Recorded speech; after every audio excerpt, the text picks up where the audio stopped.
All right, John McMullen, the latest on the Eagles from the NovaCare, where today the Eagles coordinators spoke and had some interesting things to say. We'll get John's take on that. Plus, he's got 5 on the Browns up. We'll get his opinion on what some people think could be the worst team in the NFL as we bring in 97.3 ESPN.com Eagles insider John McMullen to the show. What's going on, Johnny? Hey, guys. A nice 95-degree day. I had to check the calendar to make sure we were in September. Everything everything up there has got to be like another 10 degrees warmer than we are down here. But a lot of interesting things coming today. And we talked a little bit about your piece on Matthews and the Bradford thing. And, you know, I think that's very interesting coming from Jordan Matthews about Bradford because he was really banging the drum. He was one of the main guys that wanted Bradford back. And I wonder if you got a chance to hear from him in the fact that does he seem legitimately like, you know what, I'm okay with this move. We can still win, even though I was a big proponent of Sam. I don't know if he's okay with it, but he's playing the good soldier because you're right. He was not only banging the drum, he was the guy banging the drum. He's very close to Sam. They built up a very good rapport. They're good friends now. And he thought he was in for a good season, a really big season with Sam Bradford throwing him the football. So I think he understood the reality of the situation and the fact that Sam wasn't going to be here long term. A first-round pick was put on the table, and all of a sudden mentalities changed, and that's what happened with Howie Roseman. And he has to go forward with a rookie quarterback. So, short term, I think he's like a lot of people. I think he understands, he knows he's going to take a little bit of a hit, but long term, this could turn into something special between him and Carson Wentz if they're together for 4 or 5 seasons. Because one thing Jordan has talked about, he's never played with a quarterback dating back to high school for more than 2 years. He had Jordan Rodgers, Aaron's brother at Vanderbilt, for 2 years, and that's it. He mentioned he had 5 quarterbacks in high school, 6 quarterbacks in college, and this will be his 4th one in the pros already. So this is a guy used to change, and he's still productive, and I think that's how he's moving forward. The fact that he's used to it, and he understands this will probably be it. This is the guy he is going to play together with for a number of years. So from that standpoint, he's excited about it. John, do you think Jordan Matthews, there's definitely some question marks about him since we haven't seen him in the preseason. Do you think he's ready to take a big step forward this season? And does he have the talent to be a consistent, productive wideout in the NFL? Well, one of the things I talked to Jordan about was the fact that he's going to be able to move around a bit in this offense as opposed to strictly staying in the slot with Chip Kelly because it was always left or right and the same offense because you're trying to run as many plays as possible and as quickly as possible. And I think one of his issues, he doesn't have bad hands. He's got good hands. But every once in a while, the drops would show up because he'd lose concentration. And I think the fact that he will be more in tune with the offensive game plan because he's got to be more educated on it because he's got more on his plate. I think that'll help keep his head in the game, and I think you might see a more productive receiver as far as catching the ball consistently because I just think it's human nature that if you're more engaged, you're less likely to have those mental mistakes. John McMullen, 97.3 ESPN.com.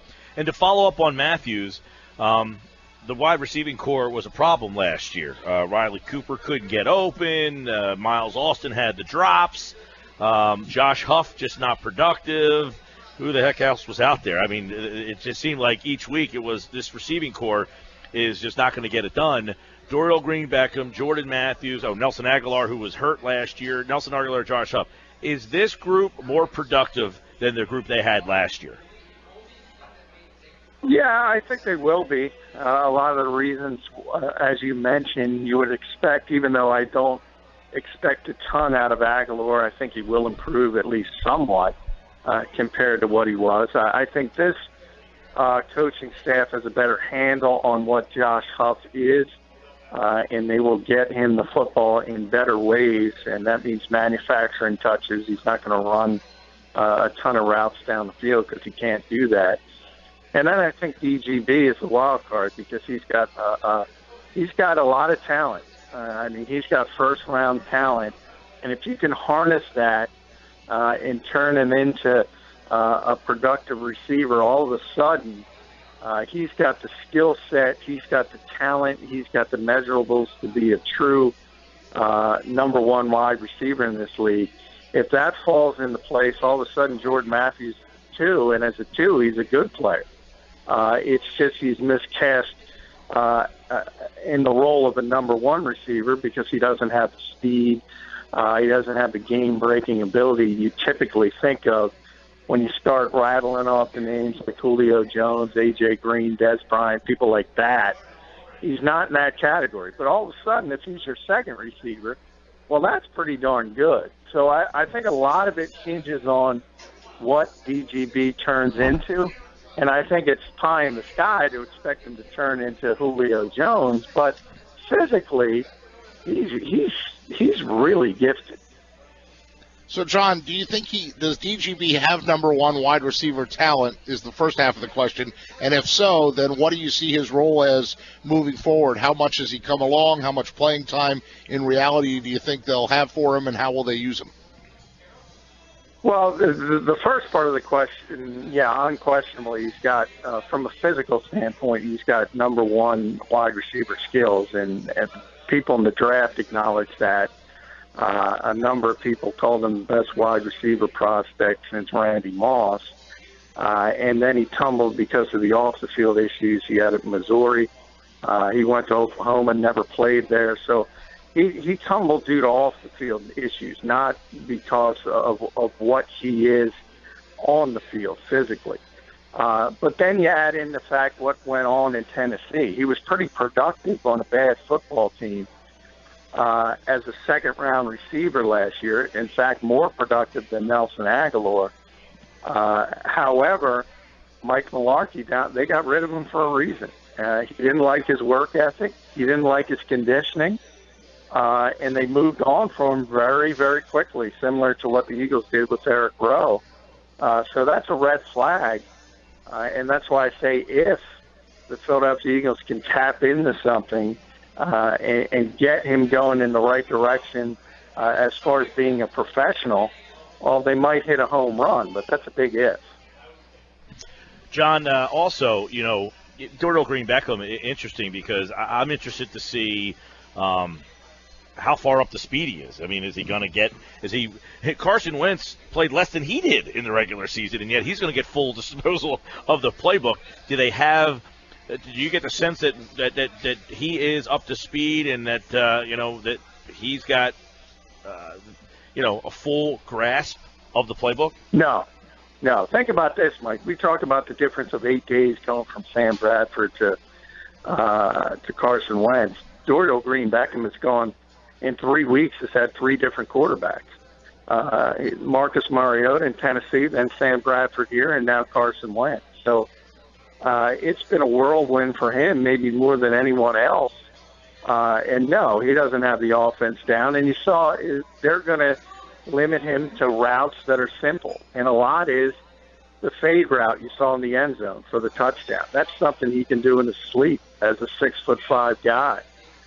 So in theory, it's going to help you in the red zone right away. Maybe you run some fade routes down the field. Carson loves throwing the football down the field. So I think it's going to be very limited at first as he continues to learn the system. But you got to get him on the field simply because your other wide receivers, whether it's Aguilar, Josh Huff, they're not very effective. So you want to try to get them up to speed, and you're certainly going to use them in certain situations. John, how much I feel like the tight ends in the preseason didn't get a lot of work or didn't get a lot of talk, or we just kind of, forgot about Zach Ertz and those guys. How much of a role do you anticipate the tight end has in this offense? Well, in a weird way, I think it goes down with Carson as opposed to Sam, because Sam liked work in the middle of the field. Sam was much more comfortable throwing the outlet receivers. People would criticize and say, check down Sam, however you want to take that. Whereas Carson, he's got a big arm, and he's got sort of a gunslinger mentality. He wants to push the football down the field. And that's going to result in probably some ugly interceptions at times. But it's also going to make the tight ends less important than they projected to be when Sam was here. And we'll see how it goes as the season progresses. But you just get the feeling that Carson loves to push the football down the field, and he enjoys it. He wants to do it. He's got the arm strength to do it. And from that standpoint, I think they become less part of the offense, except for the fact that Doug likes using a lot of tight ends. They're going to be on the field a lot. You're going to see 12 personnel a lot. You're going to see 13 personnel, where all three are on the field at the same time. But as far as catching the football, I think Carson's more apt to push it outside the numbers than Sam was. John, obviously Wentz is a big key because he's the quarterback, but which guy do you think is the most important player on the Eagles offense if it's not Carson Wentz? I think it's Ryan Matthews, and especially in week one, because he's facing a Cleveland team with a bad defense, at least talent-wise. And if you look at their projected front seven, if Ryan Matthews can't run for 100 yards on that group, the Eagles might have issues. But I think he will have a big game. And obviously, Doug is going to want to rely on the running game, especially early in the season, to take some off the plate of a rookie quarterback. So I think he becomes even more important than he was before, and that brings in all the other aspects to the conversation. Can he stay healthy and all that? But as we hit week one, he is completely healthy. He's ready to go. I think he's going to have a big game against the Cleveland Browns. And I think he's the most important part of this offense to get that running game going. I want to ask you some questions relating to Jim Schwartz today. Some interesting stuff on the linebackers. He opened up today about the defensive line rotation. How do you foresee that defensive line rotation? The linebacker stuff, there's really only four guys, and it sounded like today that they're all going to play. I mean, in some capacity, those guys are going to be rotating in and out, keep fresh. But how do you see the defensive line rotation? Because, they got a lot of names up there. You got Curry, you got Graham, you got Barwin, you got Smith, you got Means, you've got Logan, you've got Cox. You got seven guys who, whether they've been productive or not, a la Marcus Smith, they all have talent. I mean, Means was a guy who stood out in the preseason. You've got Graham and Curry and Barwin, who are all guys who have proven they can get to the quarterback. He's going to have an interesting conundrum of getting all these guys some playing time. Yeah, I mean, that's what Jim believes in, and he's talked about it. He said it again today. He often compares it to a starting pitcher, bullpen situation in baseball, and the fact that if you're a starter, you can't throw 100 miles an hour for all 9 innings, or you're going to wear yourself out. Whereas if you're a bullpen guy or a sub in this defense, if you're playing 20 reps, you can go throw it 100 miles an hour, and you can go after the quarterback. And that's his whole mentality. He wants to keep people fresh for the fourth quarter.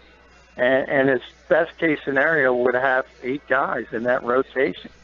And Marcus Smith would be the fourth defensive end. Destiny Vaea would be the fourth defensive tackle. And we'll see if they can handle it. I know Jim Schwartz likes Marcus Smith, and he likes him a lot. So when people say they're going to give up on him, they don't believe he's going to contribute to this team, understand he was not utilized properly in Bill Davis's 3-4 defense as a two-gap linebacker, was often in coverage. He's going to be asked to do one thing this year, and that's go get the quarterback. And he's got the athleticism to do it. So I think Marcus Smith could surprise a lot of people in being an effective part of that rotation. John, speaking of a guy that the Eagles gave up on, what did Jim Schwartz say about Eric Rowe and why he became expendable? Well, he mentioned that Jalen Mills basically just beat him out, which we all knew and we all understood, and that was clear. The one thing he did say that surprised me a little bit was that he considered him a good press corner because that's what Jim wants. And from everything I've heard behind the scenes, the Eagles look at him as more of a zone corner. But what he did say is that he is a corner. They didn't consider him moving him to safety. They don't consider him a safety at all. And the Patriots believe the same thing. They brought Eric Rowe in to be a cornerback, and we'll see how things work out for him in Foxborough. But he was fifth on the depth chart. He wasn't going to dress on game days, and it was clear that this coaching staff wasn't that high on him, so they got an asset back in return, and we'll see how it works out. I mentioned with Mike yesterday, Pete, I questioned that move. I think even if he struggled to pick up this new defense, I think there's enough of a skill set there. You should have taken another year to try to develop him, but obviously the Eagles thought a different way. John, right now at 97.3 ESPN.com, has 5 on the Browns, and Jim Schwartz was asked today, as we'll kind of cruise into that direction now, about what he has seen from RG3 on film, in these preseason games. I mean, there was no tape on him from last year, going all the way back to his rookie season where he was excellent, his second season where he just didn't seem like he was healthy and ready. What did Jim Schwartz have to say about – is that Mike Tomlin over there, by the way? What did Jim Schwartz have to say about – No. It looked like him, though, didn't it? From a distance. What did Jim Schwartz have to say about RG3? Well, the first thing you talk about is athleticism. Obviously, his dual threat nature. You're going to see some zone read. He mentioned he didn't see a lot of it in the preseason, but he expects a lot of it on week one, and that's going to be the key for the Eagles. And I think this week more than normal weeks. And I asked Jordan Hicks after practice about it, if Jim had been preaching sort of gap control and discipline. And the players kind of hedge and say, we always are worried about that. But you have to be more worried about it when you got a quarterback who can run and is a threat running those read option type of plays. And I think that's the Eagles' mentality, and you do have to be more disciplined this week than most because the quarterback can hurt you both throwing it and running it. And we'll see how that works out because the one thing Jim does is he preaches aggression, but it has to be controlled aggression this week because the only way the Browns are going to be able to hurt you is with those big chunk running plays. And generally they're only going to get them if RG3 is creating the space. And then in turn, in the passing game, they can hurt you down the field if you bite up too much on that zone read. So I think that's really the only concern this week against what is, to me, the least talented team in football. But it is somewhat of a concern because it is the NFL, and there still are NFL players on that field. John, you have a point in your article where you explain about bulletin board material maybe for Carson Wentz. Could you explain that to the listeners of why this game might be a bulletin board game or kind of game for Carson Wentz? Yeah, I mean, if you think about, obviously the Eagles traded with the Browns to go up and get Carson Wentz at number 2 overall. And that's because the Cleveland Browns didn't think he was a franchise-level quarterback or potentially a franchise-level quarterback. And they've been very honest about that. Paul DePodesta, the former baseball executive who's now moved to the NFL and is the Browns' chief strategy officer, first said it. And he mentioned there wasn't an elite-level quarterback in this draft, and you have to be careful about pushing that notion if you need one. Sometimes you have to be patient, and that's what the Browns did. Whether they want the kid from Clemson next year or the kid from Notre Dame, they think they're better options, and that creates some issues, obviously, with the team that drafted Carson Wentz. And as often happens, fate has been playing each other in week one. And it's just an interesting side story because the Browns clearly feel Carson Wentz is never going to be a franchise quarterback in this league, and the Eagles are head over heels in love with him. So somebody's got to be right and somebody's got to be wrong.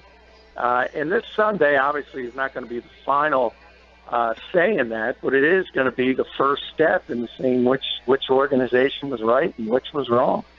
John does have his prediction, 5 on the Browns. Check out his other observations on the Cleveland Browns over at 97.3ESPN.com. Plus, his pick is up. So if you can't wait till tomorrow when I ask John on the air who he thinks will win the game, check out 97.3ESPN.com as his 5 on the Browns. It's up right now at 97.3ESPN.com. Let me ask you this, and we'll dive into this game a little deeper tomorrow, but one area, because this Cleveland's roster is awful. There's like 9 guys in here that probably could make their team. We're at Chickies and Pete's in Atlantic City. Are you including us? Give me an area that should be concerning in this game. Well, there's 2. Left tackle, Joe Thomas might be the best left tackle in football. That's really bad news for Connor Barwin because that poor guy's got to move to right defensive end in his first game there, and he's got to go against Joe Thomas. So I don't expect much out of Connor Barwin. And then they have a very good tight end. So you mentioned the 4-man rotation at linebacker, and that was sort of under the radar because, as we've been saying since Stephen Tulloch got here, he's going to play. And he's going to play relatively early in this season, and I expect him to be the starting middle linebacker. I don't know if it's going to be Sunday, but it's going to be early in the season. And it's going to be difficult for their linebackers to deal with the tight end. So I think you're going to have to look at a Rodney McLeod because there isn't much else. When you talk about the best receiver, Josh Gordon, remember, suspended again for the first 4 games of the season. So the best receiver, most dangerous receiver on the Cleveland Browns right now is Terrell Pryor, which kind of tells you how bad they are. Would he start here? No, not a million years. That tells you all you need to know right there, right? Yeah. But, they also have Corey Coleman's a rookie, who's had some injury problems from Baylor, and Josh Gordon, week 5. Now, those guys, when they get up to speed, they dwarf what the Eagles have. But you don't have to worry about that too much on Sunday. And Josh Gordon is always on the crux of being suspended again because he can't stay away from a certain substance of abuse. So there are other issues, but right now they don't have much at the wide receiver position. And I think you can afford to use Rodney McLeod on Barnridge, who's a very good tight end. He is. John McMullen is, of course, going to be there live on Sunday, along with Scott Grayson. We'll have you covered from every angle. Grayson's grades, John's coverage. Make sure you go to 97.3ESPN.com all weekend long for the latest on the Eagles and the Browns as they get ready for the season. We'll have more from John. We'll dig deeper into this game. We'll get John's thoughts on the regular season from his national coverage over at todayspigskin.com as well at JF McMullen as we get you ready for Eagles and Browns. All right, John, tomorrow we'll get your pick on the game, but if the people can't wait, they can get it right now at 97.3ESPN.com. Thanks, pal. Hey, thank you, guys.